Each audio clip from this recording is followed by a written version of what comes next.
बार आपका स्वागत है। आप देख रहे हैं बजट और आप मुंबई के फीनिक्स मॉल से लाइव इस वक्त आप देख रहे हैं ये टेलीकास्ट और जनता के सवालों के जवाब देने के लिए पैनल हमारे साथ है और सवाल पूछना चाहते हैं। हेमंत, आपके पास किसी का सवाल है? जी हाँ स्मृति, हमारे साथ एक रिटायर्ड हस्बैंड और वाइफ यहाँ पर मौजूद हैं।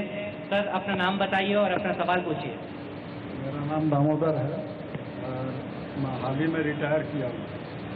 मेरे को बताया गया है बजट के बाद हॉस्पिटल बिल बढ़ने वाले हैं, क्या ये जायज़ है? लखोटिया जी ये पूछना चाहते हैं, इनका हॉस्पिटल का बिल शायद बढ़ जाएगा। वित्त मंत्री जी इस बार इस तरह के उन्होंने कुछ अनाउंसमेंट किए हैं। अगर इनका बिल बढ़ जाएगा, ये किस तरह से अपनी प्लानिंग करें कि उस बिल को ये मीट कर सकें?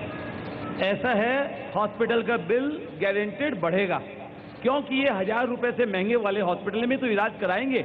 आखिर इलाज भी तो कराना है इनको। पर इनके लिए एक फायदे की बात, ऐसी फायदे की बात जो इनके चेहरे पे चमक ला देगी। इन्होंने बताया कि मैं अभी हाल ही में रिटायर हुआ हूं। हाल ही में रिटायर का मतलब 60 इयर्स एज होगी इनकी।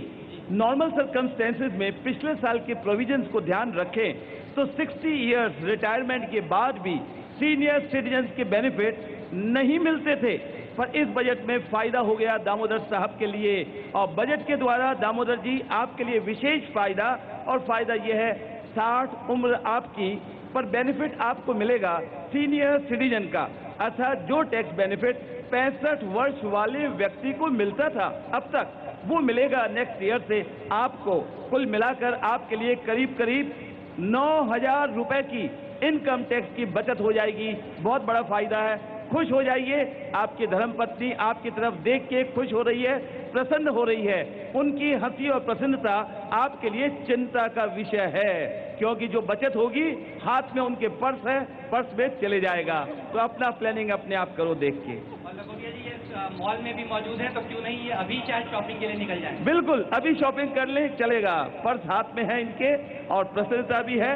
पर्स दबा के जिस कदर से रखा हुआ है, लगता है इनको डर लग रहा है कि कोई छीन नहीं ले।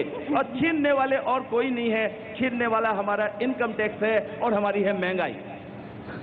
चलिए अब चलते हैं कविता के पास। कविता, आपके साथ बहुत सारे छात्र मौजूद हैं, जरा उनसे जानने की कोशिश करते हैं कि उन्हें बजट कैसा लगा है। जी, हमारे पास Jamnalal Bajaj institute management studies के स्टूडेंट हमारे साथ हैं। कुणाल, आपको बजट कैसा लगा? गुड इवनिंग पैनलिस्ट, मेरा नाम कुणाल वराडकर है। मैं Jamnalal Bajaj institute of management studies का विद्यार्थी हूँ। एक विद्यार्थी के नज़रिए से और उसकी अपेक्षाओं के हिसाब से ये बजट कैसा रहा, इसके ऊपर मैं दो बातें कहना चाहूँगा। पहली बात यह है कि एक विद्यार्थी के लिए ये जानना बहुत इंपॉर्टेंट होता है कि उसकी सरकार उसके लिए क्या कर रही है। और ये जो बजट वित्त मंत्री मिस्टर प्रणब मुखर्जी ने पेश किया, उसके थ्रू एक इम्पॉर्टेंट पॉइंट उभर के आया है, वो ये है कि 52,000 करोड़ टोटल एजुकेशन सेक्टर के ऊपर स्पेंड किया जाएगा, जो कि पिछले साल के कंपैरिजन में 24% से ज़्यादा है। तो मैं ये समझता हूँ कि भारत देश की प्रगति की रफ्तार को जारी रखने के लिए, उसको आधार देने के लिए ये एक इम्पोर्टेंट डिसीजन है और मतलब स्टूडेंट्स को ये बहुत ज़्यादा प्रोत्साहित करेगा। दूसरी बात यह है कि जब मेरी शिक्षा पूरी करके मैं इस अर्थव्यवस्था का आगे जाके हिस्सा बनूंगा, तो मेरे लिए ये जानना इम्पोर्टेंट है कि मैं आगे जाके किस तरह की इकोनॉमी को फेस करने वाला हूँ, ये इकोनॉमी किस डायरेक्शन में जा रही है। तो वित्तीय घाटा 4.5% तक नीचे लेके आने का जो प्रस्ताव है और FDI और FII को प्रोत्साहित किया जा रहा है, उसकी वजह से एक पॉजिटिव अपेक्षा की जा सकती है एक पॉजिटिव इकोनॉमी की, एक बेटर इकोनॉमी के लिए। तो आपका सवाल क्या है? आपका कोई सवाल है? आप जॉब मार्केट में उतरने वाले हैं? आप बिल्कुल अपने पर्सनल सवाल बताइए। आपने कहा कि इकोनॉमी मेरे लिए जानना ज़रूरी है, क्यों? जॉब चाहिए?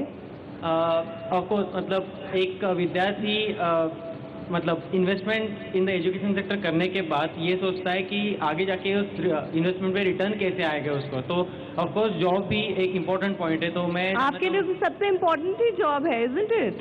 नहीं, शिक्षा इम्पोर्टेंट है। शिक्षा तो आपको मिल रही है। हाँ, मिल रही है और वित्त मंत्री ने भी काफ़ी कुछ ख्याल रखा है 50,000 करोड़ स्पेंड करके। हाँ। बट आगे जाके मतलब कैसी इकोनॉमी रहेगी और मेरे लिए कैसे अच्छा, मतलब नौकरी तो मिल जाएगी इनको, लेकिन उसके बाद तनख्वाह वगैरह अच्छी आती रहेगी या नहीं?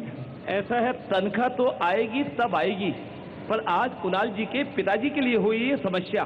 बच्चे को पढ़ा रहे हैं, अपने बच्चे को, उनको टैक्स के लिए बच्चे की पढ़ाई का खर्चा तो मिलता है, अर्थात जिस MBA इंस्टीट्यूट में आप पढ़ रहे हो ना भैया, उसका खर्चा पिताजी को छूट मिलता है, किंतु पढ़ाई के साथ साथ आप टिप टॉप होकर ड्रेस पहन के आए हैं, पुस्तकें खरीदते हैं, उसकी छूट नहीं मिलती। बार बार आप जैसे करदाता और विद्यार्थी ये पूछते हैं, क्यों नहीं सरकार एजुकेशन एक तरफ बढ़ाना चाहती है तो क्यों नहीं हमें एजुकेशन के खर्चे के रूप में पढ़ाई की पुस्तकों के खर्चा मिले, यूनिफॉर्म मिले? बिल्कुल नहीं मिलता। और ये तो बड़ी खुशी की बात है वास्तव में कि सरकार इतने बड़ी राशि एजुकेशन के लिए खर्चा करेगी, वास्तव में सराहनीय कदम। किंतु प्रश्न एक बार यह भी उठता है कि वेतनभोगी कर्मचारियों को एक तरफ सरकार करोड़ों करोड़ों रुपए खर्च कर रही है एजुकेशन के लिए, हमारे से एजुकेशन सेस भी बरकरार है, किंतु फिर भी वेतनभोगी कर्मचारी को अपने बच्चों की पढ़ाई के लिए जो कंपनी से एजुकेशन अलाउंस मिलता है वो अभी भी 100 रुपए महीना है केवल। लगता तो है महंगाई बिल्कुल नहीं बढ़ी एजुकेशन सेक्टर में, तभी सरकार ने यही लिमिट रख रखी है 100 रुपए पर महीना एजुकेशन अलाउंस फॉर चिल्ड्रन। केवल उतना ही माफ होगा, सरकार को चाहिए इस लिमिट को बढ़ाए ताकि और पढ़ाई अच्छे से कर सके हमारे करदाता के बच्चे। सुमित, एक सवाल आपके लिए। हम हमेशा बोलते हैं सभी को प्लानिंग कीजिए, फिनेंशियल प्लानिंग कीजिए, टैक्स प्लानिंग कीजिए। हम ये भी बोलते हैं कि अपनी प्लानिंग को रिव्यू भी कीजिए वक्त वक्त पर। क्या बजट में जो अनाउंसमेंट्स होते हैं उसके बाद अपनी फिनेंशियल प्लानिंग को रिव्यू करना ज़रूरी है? और अगर ज़रूरी है तो इन सारे अनाउंसमेंट्स के बाद किस तरह के चेंजेस करने पड़ सकते हैं?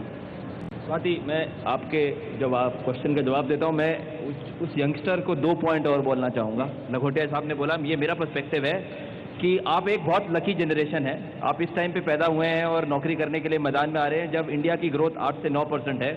आज के बजट में अगर देखा जाए तो एक जो डायरेक्शन दिखी है आने वाले कुछ सालों की कि वो हिंदू रेट ऑफ ग्रोथ जो आज से कुछ साल पहले 4% होता था वो अब 8% के आसपास पहुंच गया है। तो आपके लिए एक बहुत अच्छा है। 2 सेक्टर की तरफ ध्यान रखिए, इंफ्रास्ट्रक्चर और टेक्नोलॉजी। इसके ऊपर फाइनेंस मिनिस्टर ने खासकर तय दिया है, अगर आप इन सेक्टर में नौकरी ढूंढने की कोशिश करेंगे आपको नौकरी भी अच्छी मिलेगी, इनकम भी ग्रोथ होगी और टैक्स देने की एबिलिटी भी बढ़ेगी। I think growth is very good and this is where you are lucky. Swati, आपके प्रश्न को अगर मैं जवाब दूं, फाइनेंशियल प्लानिंग एक बहुत डायनेमिक सब्जेक्ट है। जितने भी हम यहाँ लोग बैठे हैं, retired couple, young students, youngsters जिन्होंने अभी जॉब करी है, सबसे पहले उनको अपना एक फाइनेंशियल प्लान बनाना चाहिए। हम जिंदगी में जब भी कुछ एक काम करने जाते हैं उसकी प्लान बनाते हैं, बट अमूमन ये देखा गया है कि जब भी हम कुछ भी अपनी फाइनेंस के बारे में सोचते हैं उसका प्लान नहीं बनाते हैं। हम अपने दोस्त या किसी से बात करके कुछ भी एकदम डाल देते हैं। तो पहला काम फाइनेंशियल प्लान बनाइए, उसको रेगुलर बेसिस पे रिव्यू कीजिए। बजट जैसे इवेंट के बाद खासकर उसको रिव्यू कीजिए। आप जाइए अपने फाइनेंशियल प्लान में जाके देखिए कि नए टैक्स के बेनिफिट की वजह से क्या आपके पास सेविंग करने की एबिलिटी बढ़ी है। अभी तक हमने सब कुछ बोला, बट हम में से किसी ने ये बात नहीं बोली कि फाइनेंस मिनिस्टर ने हम सबको 2000 रुपये एक्स्ट्रा हर महीने में दिए हैं, जिसको कि हम सेविंग के अंदर डाल के अपने लॉन्ग टर्म गोल्स को अचीव कर सकते हैं। सो फाइनेंशियल प्लान बनाना, उसको रेगुलरली रिव्यू करना और इन्फ्लेशन को देखते हुए प्रोडक्ट चूज करना एक अपने आप में बहुत ही जरूरी चीज है जो कि एक्टिव बेसिस पे करनी चाहिए। एक सेकंड, छोटी सी बात, 2000 रुपए हर महीने नहीं है, साल का है। हर महीने होता तो मैं तो खुश हो जाता। बिल्कुल सही बोल रहे हैं सर, 2000 साल का। चलिए लेते हैं एक छोटा सा ब्रेक के बाद हम कुछ और सवाल लेंगे और जवाब देने की पूरी कोशिश करेंगे। आप बने रहिए CNBC आवाज के साथ।